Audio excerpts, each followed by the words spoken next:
அனைவருக்கும் வணக்கம். Option tricky trade channel மூலம் உங்களை சந்திப்பதில் மிக்க மகிழ்ச்சி அடைகிறேன். நான் உங்கள் சந்தோஷ்.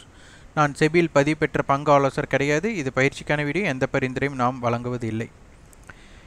கரடிகள் பார்த்திங்கன்னா மீண்டும் மீண்டும் அவர்கள் கிடைத்த வாய்ப்பை, அதாவது அவர்களுக்கு ஒரு மகிழ்ச்சி அளிக்கிற வகையிலேயே தான் கடந்த 3 நாட்களில் சந்தை முதல் பகுதி இறக்கமாகவும் இரண்டாம் பகுதி ஏற்புமே இருக்குது. அப்போது அவங்களுக்கு கிடைக்கக்கூடிய மகிழ்ச்சி இழக்கக்கூடிய சூழ்நிலை இருக்குது. அப்போது காளைகள் சந்தையை தன்வசம் ஆக்க வாய்ப்பு இருக்கா அப்படிங்கிறத பார்க்குறோம். இந்த வீடியோவை ஸ்கிப் பண்ணாமல் பாருங்கள்.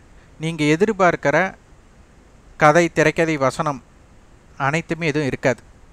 அதாவது வரைபடம், indicators, world market impact, FI data, இந்த மாதிரி எதுவுமே நம்ம பார்க்க போகிறது கிடையாது. முழுக்க ஆப்ஷன் பிரீமியத்தின் அடிப்படையில் மட்டுமே நம்ம சந்தையை பார்க்க போகிறோம். அதனால் இதனை நீங்கள் ஸ்கிப் பண்ணிங்கன்னா அதனுடைய தொடர்ச்சி உங்களுக்கு இழக்கக்கூடிய சூழ்நிலை ஏற்படும். அதனால் ஸ்கிப் பண்ணாமல் பாருங்கள். அதே மாதிரி இந்த வீடியோ நிறைய பேர் பார்க்கும் விதமாக நீங்கள் மாற்றணும் அப்படின்னு நினைக்கிறீங்க, அதாவது உங்களுக்கு பயனுள்ளதாக இருக்குது, அதனால் அனைவருக்கும் பார்க்கும் வண்ணமாக மாற்றணும் அப்படின்னு நீங்கள் நினைக்கிறீங்கன்னா இந்த வீடியோவை சப்ஸ்கிரைப் பண்ணி பாருங்கள், லைக் பண்ணி பாருங்கள், லைக் பட்டனை கிளிக் பண்ணிவிட்டு பாருங்கள். யூடியூபோட அல்காரிதம் படி இந்த முதல் யாரெல்லாம் தொடர்ச்சியாக இந்த வீடியோ பார்க்குறாங்க, லைக் பண்ணுறாங்க, கமெண்ட் பண்ணுறாங்க, எத்தனை நேரங்கள் இதனை பார்க்கிறார்கள் அப்படிங்கிறது அடிப்படையில் தான் உங்களுக்கு மற்றவங்களுக்கு யூடியூப் ரெக்கமெண்டேஷன் அடிப்படையில் நிறைய பேர் பார்க்கும் பார்வையாளராக மாற்றக்கூடிய வாய்ப்பு இருக்குது. அதனால் உங்களுடைய உதவி இந்த சேனலுக்கு தேவை. இதனை உங்களுக்கு பிடித்திருந்தால் செய்யவும். இந்த குறிப்புகள் நீங்கள் யாரெல்லாம் பார்க்குறீங்க அப்படிங்கிறது ரொம்ப முக்கியம். நம்ம ஓப்பன் ஸ்ட்ராட்டஜி அப்படின்னு பில்ட் பண்ண சொன்னோம், ஓப்பன் டு ஹை லோ அப்படிங்கிறத.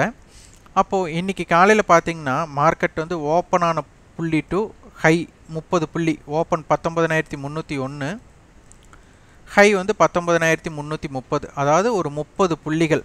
அப்போ நம்மளுக்கு தெரியும் ஒரு நாளையோட ரேஞ்ச் 100 புள்ளினா, அப்போ ஓப்பன் டு ஹை 30 புள்ளினா மீதி 70 புள்ளிகள் லோவை நோக்கி பயணம் நடக்கணும். அப்போது மார்க்கெட் 19,330னா 100 பாயிண்ட்டை மைனஸ் பண்ணால் 19,230 லோ வரணும். ஆனால் மார்க்கெட் இன்றைக்கி 19,253 தான் லோ வந்தாங்க. அப்போ 19,253 லோனா அங்கிருந்து 100 புள்ளிகளை ஆட் பண்ணால் 19,353 அப்படிங்கிறது ஒரு வாய்ப்பு. இன்றைக்கி மார்க்கெட் 19,373 கொண்டு வந்துட்டாங்க. இது ஒரு சிம்பிள் லாஜிக். அடுத்தது ஓப்பன் டு ஹைக்கு 30 பாயிண்ட் இருந்தது. அப்போ ஓப்பன் டு லோக்கு பார்த்தீங்கன்னா கிட்டத்தட்ட உங்களுக்கு 50 புள்ளினே வச்சுக்கலாம். அப்போது இதற்கு 2 மடங்கு அப்படிங்கிறத கொண்டு வரணும். அப்போ தானே அதோட சரிசமம் பண்ண முடியும். Open to low, open to ஹையை பண்ண முடியும். அதனைத்தான் சரி செய்துள்ளார்கள். இது ஒரு விஷயம். ரெண்டாவது விஷயம், காலையில் பேங்க் நிஃப்டி பார்த்திங்கன்னா ஓப்பன் ஆன உடனே ஏறியாச்சு. இங்கே தான் இண்டெக்ஸ் ரேஷியோ முரண்பாடு ஏற்பட்டுள்ளது. நல்லா புரிஞ்சுக்கோங்க. காலையில் ஆரம்பமான உடனே ஒரு ஏற்றம், அதாவது லோ 43,672னா ஹை 43,957 அப்படிங்கிற இடம் எப்போது காலையில். அப்போ என்ன இடத்துல இருந்திருக்கு? நிஃப்டியை விட பேங்க் நிஃப்டி வந்துட்டு ஸ்ட்ராங் அப்படிங்கிறத வந்து வெளிப்படுத்தியிருக்காங்க. காரணம் என்ன? இவங்க ஏற்றத்துக்கு நிஃப்டி ரியாக்ட் பண்ணவே இல்லை. இதை நீங்கள் பார்த்தீங்கன்னா தான் புரியும். மீண்டும் மீண்டும் அதை ஒப்பீடு பண்ணி பார்த்தே ஆகணும். அவங்க உடனே ஏறி இருக்காங்க, இவங்க வந்து அதுக்கு ஆப்போசிட் டைரக்ஷன் போயிருக்காங்க. இதுதான் இண்டெக்ஸ் ரேஷியோ முரண்பாடு. அதற்கு அடுத்தது பாருங்கள், இவங்க லோ அருகாமையில், இதுதான் லோ அருகாமையில் வந்துட்டு அங்கிருந்து ஒருமுக பயணம். அப்போ காலையில் ஸ்ட்ராங்காக இருந்த பேங்க் நிஃப்டியும் கூட ஏறுனா என்ன ஆகணும் அப்படின்னு பார்த்தீங்கன்னா அவங்களும் ஒரு பெரிய ஏற்றத்தை கொடுத்துருக்கணும். அப்போ இங்கே மிஸ் அவுட் ஆயிடுச்சு. அப்போ என்ன ஆயிடுச்சு? இண்டெக்ஸ் ரேஷியோ கான்ட்ரவர்சி இருக்கிறதுனால நிஃப்டியோட இரண்டாம் பகுதி ஏற்றத்தை தக்க வைக்க முடியாமல் போயிடுச்சு அப்படிங்கிற ஒரு விஷயத்தை இங்கிருந்து நம்ம கண்டுபிடிக்கலாம். அது ஒன்று. இரண்டாவது, யாரெல்லாம் இதை ஆய்வு பண்ணீங்க அப்படிங்கிறத நீங்கள் ஃபீட்பேக்காக பண்ணுங்கள். இந்த இடத்துல போட்டலோ மார்க்கெட் இந்த இடத்துல வரும்போது கால் ஆப்ஷன் அனைத்துமே லோவை பிரேக் பண்ணிச்சு. எங்கே? மார்க்கெட் லோ கட் ஆகிறதுக்கு முன்னாடியே இவங்க லோ கட் பண்ணாங்க, கால் ஆப்ஷனில் லோ கட் பண்ணாங்க. புட் ஆப்ஷன் என்ன பண்ணல, ஹையை பிரேக் பண்ணவே இல்லை. அப்போ அந்த இடத்தில் இருந்து கால் ஆப்ஷன் அனைத்துமே லோவை பிரேக் பண்ணி, ஏன்னா லோவில் தான் டிமாண்ட் வரப்போகுது. அப்போ மார்க்கெட் லோ பிரேக் பண்ணல, இவங்க மட்டும் கால் லோ பிரேக் பண்ணுச்சுன்னா மார்க்கெட் வந்து வீக்குன்னு அர்த்தம். அந்த இடத்திலிருந்து ஒருவர் மீண்டு வருகிறார் அப்படின்னா அவருக்கு எவ்வளவு தகுதி இருக்கணும், அப்போ அவருக்கு எவ்வளவு வாய்ப்புகள் இருக்கணும், அதுதான் இந்த இடத்தோட இம்பேக்ட். இந்த குறிப்பு ரொம்ப ரொம்ப முக்கியம். அப்போது கால் ஆப்ஷன் லோ பிரேக் பண்ணி திருப்பி அந்த லோவை கன்வெர்ட் பண்ணி மார்க்கெட் அதற்கு மேலே நின்னதுக்கே எவ்வளவு விளைவு அப்படிங்கிறது இங்கே புரிஞ்சுக்கணும். அப்போ இந்த இடத்துல கால் ஆப்ஷன் வந்து காலையில் போட்ட லோவை பிரேக் பண்ணிட்டாங்க, புட் ஆப்ஷன் வந்து ஹையை பிரேக் பண்ணவே இல்லை, மீண்டும் கால் லோ பிரேக் பண்ணி அங்கிருந்து ஒரு ஷூட் அப், அங்கிருந்து ஏற்றம் கண்டதற்கு அது மிகப்பெரிய ஏற்றமாக அமைந்துள்ளது. இந்த குறிப்பு ரொம்ப ரொம்ப முக்கியம். இது எந்த இடத்துலலாம் அமையுது அப்படிங்கிறத நீங்கள் பார்த்தீங்கன்னா அந்த இடமெல்லாம் நீங்கள் ஆப்ஷன் பையர்களுக்கு மிக மிக மிக பயனுள்ள தகவலாக இருக்கும். இது யாரெல்லாம் பார்த்து குறிப்பெடுத்தீங்க அப்படின்னு பாருங்கள். அதுவும் இரண்டாம் பகுதியில், செகண்ட் ஆஃப் அப்படின்னு சொல்லுவோம், இரண்டாம் பகுதியில், சந்தையோட இரண்டாம் பகுதியில் இது அமைவது என்று மிக சிறப்பான ஒன்று. இது யாரெல்லாம் பண்ணீங்கன்னு பாருங்கள். அடுத்தது, இந்த ஏற்றத்தை தொடர்ச்சியாக மாற்றக்கூடிய சக்தி ஏன் இல்லை அப்படின்னா மார்க்கெட் வந்து ப்ரீவியஸ் க்ளோஸ் அருகாமையில், அதாவது 19,373ங்கிறது ப்ரீவியஸ் க்ளோஸ்க்கு மேலேயே வந்திருக்கு. ஆனால் எந்த கால் ஆப்ஷனும் ப்ரீவியஸ் க்ளோஸுக்கு மேலே வரவே இல்லை அப்படிங்கிற குறிப்பும் இதில் இருக்கிறது. காரணம் டைம் டிகே அப்படிங்கிறது உங்களுக்கே தெரியும். அப்போ அந்த டைம் டிகேக்கும் இது ஒரு காரணமாக அமைந்து விட்டது.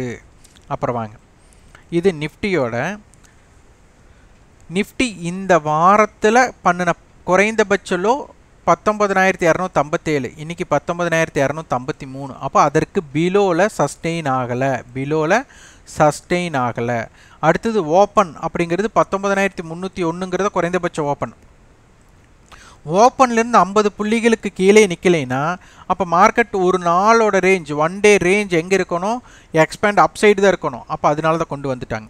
அதே மாதிரி ஹை 19,557 அப்படிங்கிறது போன வெள்ளிக்கிழமையோட ஹை. இந்த 4 நாட்களில் நம்மளுக்கு சுதந்திர தினம் இருந்தனால பங்கு சந்தை விடுமுறை. அப்போ இதில் ஹை வந்து 19,482. அப்போ இந்த இடத்துல இருந்து மார்க்கெட் வந்து குறைந்தபட்ச ஸ்மால் ரேஞ்ச், இன்றைக்கி வந்து மார்க்கெட் 300 பாயிண்ட் ஹை லோக்கு இருக்கணும்னா மார்க்கெட் இன்றைக்கி 19,150 போயிருக்கணும், ஆனால் வரவில்லை. அப்போது குறைந்தபட்ச ரேஞ்ச். அப்போ இந்த குறைந்தபட்ச ரேஞ்சினால அடுத்த வாரம் ஒரு பிக் ரேஞ்ச் அமையறதுக்குண்டான வாய்ப்புகள் இருக்கலாம், ப்ராபபிலிட்டி சான்ஸ். ஏன்னா எப்போவுமே ஒரு வாரத்தோட ரேஞ்ச் நம்மளுக்கு 300 புள்ளி டு 500 புள்ளி வேணும். இந்த வாரம் வந்து 200 புள்ளிகள் தான் இருந்திருக்கு. அப்போ இதில் ஒரு 100 புள்ளிகள் ஷார்ட்டேஜ் இருக்குது. இந்த ஷார்ட்டேஜ் அடுத்த வாரம் அதனை பயன்படுத்தி கொள்ளுமா அப்படிங்கிறதை பார்க்கணும். அடுத்தது பேங்க் நிஃப்டி வந்துட்டு நேற்றைய எல்லையை லோவை பிரேக் பண்ணிச்சு. அதே மாதிரி பேங்க் நிஃப்டியும் பார்த்தீங்கன்னா 43,745 அப்படிங்கிறது நேற்றைய லோ. அதற்கு முந்தைய லோ 43,600. அப்போது இந்த 43,600 அப்படிங்கிற பிலோவை இவங்க பிரேக் பண்ணவே இல்லை. 672 போட்டதுமே 957. ஆனால் இதுவும் ஷார்ட் ரேஞ்ச், ரொம்ப ரொம்ப குறுகிய எல்லை. அதனால் இந்த 300 புள்ளிகளுக்கு தான் நம்மளுக்கு பயணம் இருக்குது. அதனால் அடுத்த வாரம் நம்மளுக்கு இதனை பிரேக் அவுட் பண்ணினதுக்கப்புறம் ஒரு பயணம் நல்லா இருக்கக்கூடிய வாய்ப்புகள் இருக்கும். அடுத்தது நிஃப்டி பேஸ் பண்ணி நிஃப்டியோட மேஜர் சப்போர்ட் என்ன அப்படிங்கிறத பார்க்க போகிறோம். இங்கே பார்த்தீங்கன்னா 19,300 கால் 300 புட்டு தான் கொடுத்துருக்குறாங்க. இவங்களோட ஹை பார்த்தீங்கன்னா 19,300 புட் 116 ரூபாய் ஹை அப்படிங்கிறதுனால மார்க்கெட் இந்த 116ஐ பிரேக் பண்ணலை அப்படின்னா மார்க்கெட் 19,184க்கு கீழே போகிறக்குண்டான வாய்ப்பே இல்லை அப்படிங்கிறது தான் இதனுடைய பொருள்.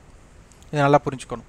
அதே மாதிரி 19,300 கால் 140 ரூபாய் அப்படிங்கிறனால 19,440க்கு மேலேயும் போகாது. அப்போது மார்க்கெட்டோட இம்பேக்ட் ஜோன் 19,184, 19,440 இந்த ஜோன். கண்டிப்பாக இந்த ஜோனை பிரேக் அவுட் பண்ணாமல் மார்க்கெட் போக முடியாது. இது மிக மிக முக்கியமான புள்ளிகளாக இருக்க போகிறது. அடுத்தது 19,300 கால் அண்டு புட் இருக்கனால 300 புட்டு வந்து இப்போ நம்மளுக்கு 80 ரூபாய். அப்போ 19,220 இந்த ஹை 116ங்கும் போது 19,184, 19,300, 19300 காலுடைய க்ளோஸ் 94. அப்போ 19394, இவங்களோட ஹை 140. அப்போ 19440. இந்த எல்லைகள் முதல் எல்லை. இந்த ரெண்டு பிரீமியத்தை ஆட் பண்ணால் ஒரு 170 புள்ளிகள் வரும். அப்போ 19130 இருந்து இது 170 புள்ளிகளும் போது 19470 அப்படிங்கிறது மிக மிக முக்கியமான ரேஞ்சாக இருக்கும். இந்த எல்லைகளை அனைத்தும் இந்த பாயிண்டெல்லாம் நோட் பண்ணி வச்சுக்கோங்க. இதெல்லாம் ரொம்ப ரொம்ப மிக முக்கியம். அடுத்தது இம்ப்ளைடு வாலட்டிலிட்டி என்ன ஆகுது அப்படிங்கிறத பார்க்கணும். இம்ப்ளைடு வாலட்டிலிட்டி ரொம்ப ரொம்ப கம்மியாக இருக்குது. இது வந்து மார்க்கெட் வந்துட்டு ஒரு பயம் அப்படிங்கிறது இங்கே இல்லை அப்படிங்கிறத இங்கே பதிவு பண்ணுறாங்க. பேங்க் நிஃப்டி இப்போ 44000 கால் 43800 புட்டு கொடுத்துருக்குறாங்க. இப்போ நீங்கள் நினச்சி பாருங்கள், 43800க்கும் 44000க்கும் நடுவில் 43900 இருக்குது. அப்போ 43900 கால் புட்டு தான் நம்மளுக்கு ரொம்ப முக்கியம். 43900 அடிப்படையில் க்ளோசிங் அப்படின்னு பார்த்துட்டா இவங்க 232 ரூபா. அப்போ 44132. 43900 போட்டு 246 ரூபா, 300 ரூபா வச்சுட்டாலும் கூட 43600 முதல் எல்லை இதுக்குள்ளே தான். இவங்களோட ஹை பாருங்கள், 43900 கால் 309 ரூபா. அப்படின்னால 44200 அப்படிங்கிறது ரொம்ப முக்கியம். 43900 அப்படிங்கிறது 400 ரூபா.